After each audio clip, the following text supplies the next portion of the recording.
Brought to you by V-Guard, co-powered by Sensodyne and Vimal. పలుకులలో కేసరి. Associate sponsor UltraTech cement. నిన్న విద్యుత్ commission విచారణకు హాజరయ్యారు కోదండరాం, విద్యుత్ జేఏసీ చైర్మన్ రఘు. ఛత్తీస్గఢ్ నుండి 2000 మెగావాట్లకు ఒప్పందం అయితే 200 మెగావాట్లు మాత్రమే సరఫరా జరిగిందన్నారు విద్యుత్ అధికారి రఘు. 2022 నుండి పూర్తిగా సరఫరా ఆగిపోయిందన్నారు. విచారణ కమిషన్ చైర్మన్ కు ఈ వివరాలు తెలిపామన్నారు రఘు.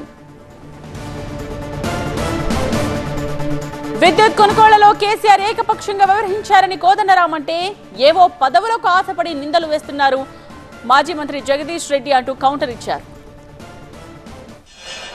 ఇంకా ఉల్టా తానే కమిషన్ ని నిందలు వేసి తప్పించుకునే ప్రయత్నమే చేస్తున్నాడు తప్ప వాస్తవాలు బయటకు వచ్చి రకరకాలుగా ఇన్ని రోజులుగా వస్తున్నటువంటి ఆరోపణలకు సమాధానం చెప్పే ప్రయత్నం ఈ ప్రభుత్వం చేయకపోవటం శోచనీయం.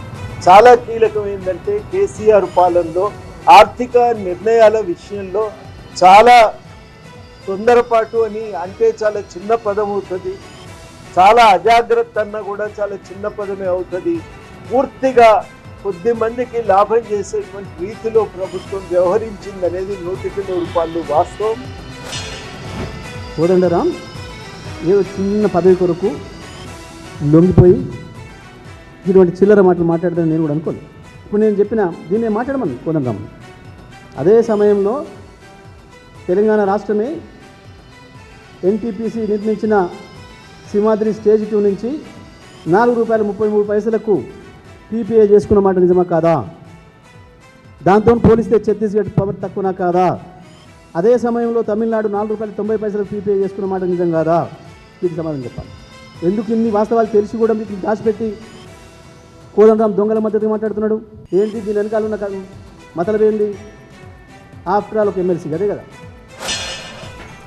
ఇంకా ఉల్టా తానే కమిషన్ ని నిందలు వేసి తప్పించుకునే ప్రయత్నమే చేస్తున్నాడు తప్ప వాస్తవాలు బయటకు వచ్చి రకరకాలుగా ఇన్ని రోజులుగా వస్తున్నటువంటి ఆరోపణలకు సమాధానం చెప్పే ప్రయత్నం ఈ ప్రభుత్వం చేయకపోవటం శోచనీయం.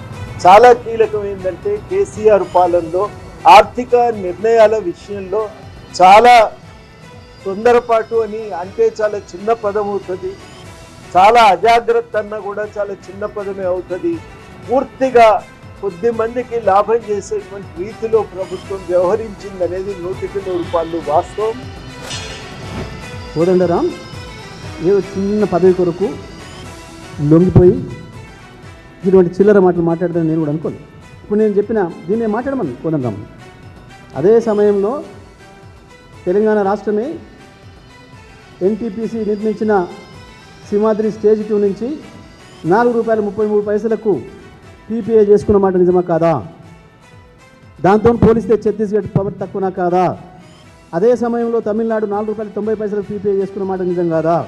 వీటికి సమాధానం చెప్పాలి. ఎందుకు ఇన్ని వాస్తవాలు తెలిసి కూడా మీకు దాచిపెట్టి కోదండరాం దొంగల మద్దతు మాట్లాడుతున్నాడు? ఏంటి దీని వెనకాల ఉన్న మతలబ్ ఏంది?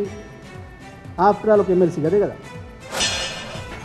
Brought to you by V-Guard, co-powered by Sensodyne and Vimal. పలుకులలో కేసరి. Associate sponsor UltraTech cement.